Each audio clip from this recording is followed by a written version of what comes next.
Many experts believe the army is the kingmaker in Egypt. The generals are the ones who decide who leads the country. And so far, they've only chosen from their own ranks. The same applies to the current situation the country is in. In wake of the Egyptian people's revolution and demand for Mubarak to step down, the army has seemingly chosen not to take sides. Egypt's army is the 10th largest in the world and receives more than $1 billion in aid from the U.S. every year. The relationship between the American and Egyptian armies is so close that the U.S. President Barack Obama has been quick to praise its stance in the wake of the recent events.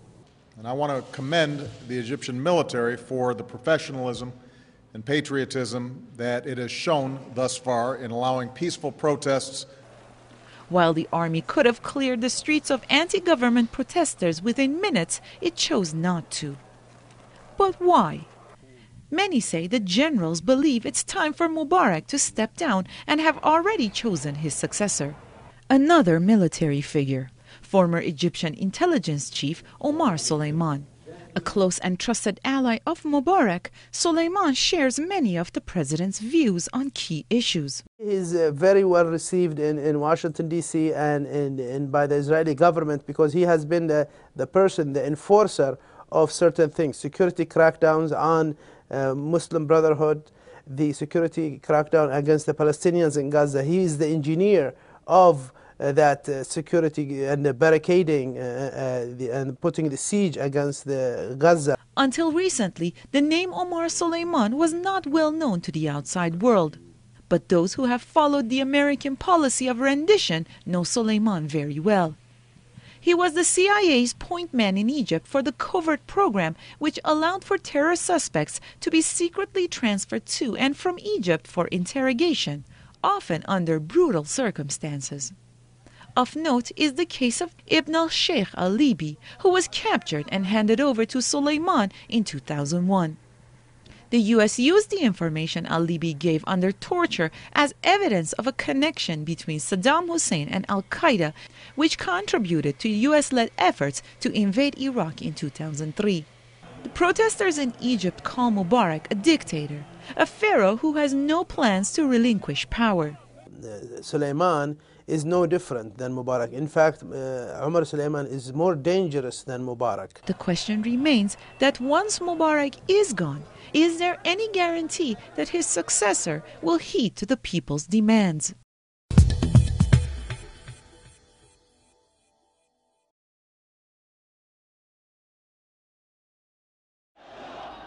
Three decades ago, these pictures made headlines around the world, which led to the overthrow of the Shah regime and the birth of the Islamic Revolution in Iran. The revolution changed the world equations. Today, 32 years on, similar popular protests are taking place in Egypt, which is highly expected to reshape the Arab world. Egyptian President Hosni Mubarak, who now sees his 30-year grip on power in limbo, is doing everything he can to stop history from repeating itself. However, as public calls for his resignation have been escalating, analysts believe it is only a matter of time before he is forced to step down. As history bears witness, the revolutions in Egypt and Iran have much in common. Both simmered under the rule of corrupt leaders who had held power for 3 decades. Both were triggered by new media, audio cassettes in Iran, Twitter and Facebook in Egypt. Both dictators, Hosni Mubarak and Shah Mohammad Reza Pahlavi, were seen in Washington as family friends, to borrow Hillary Clinton's phrase. One strong similarity that Mohammad Reza Pahlavi and Hosni Mubarak shared was the close ties that they had with the United States and Israel.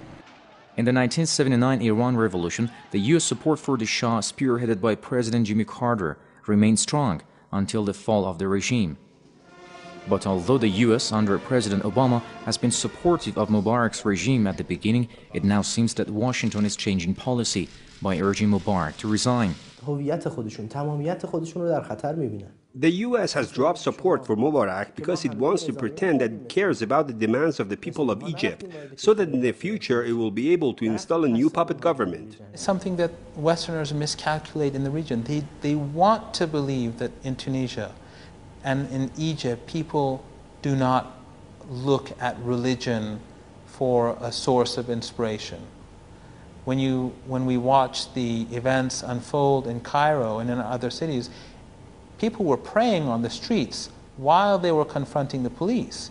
Yet the Western media and even Al Jazeera were constantly trying to portray this as a secular movement merely for more jobs and more individual freedoms. Whereas this goes far beyond that. According to the latest poll conducted recently, 59% of Egyptians favor an Islamic government.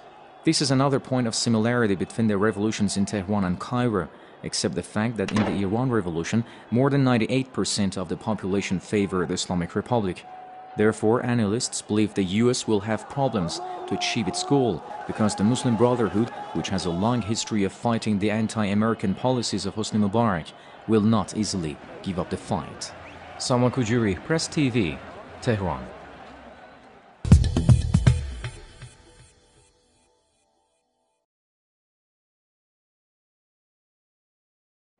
الله أكبر الله أكبر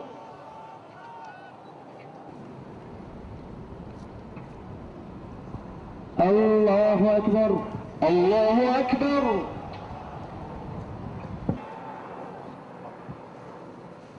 السلام عليكم ورحمة الله.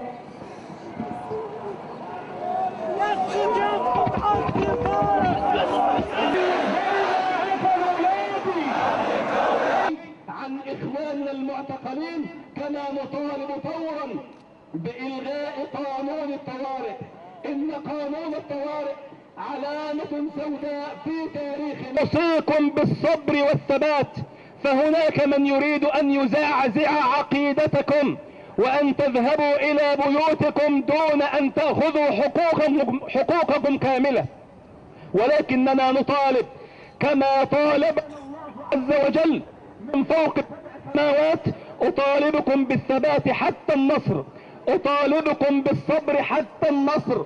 تعذب منا الملايين بهذا القانون، وآن لنا أن نأخذ حقنا وأن نقول ولا لكل شيء ترفضه القيم ويرفضه الإسلام وترفضه الأخلاق. أقول قولي هذا وأستغفر الله لي ولكم. أدعو الله عز وجل.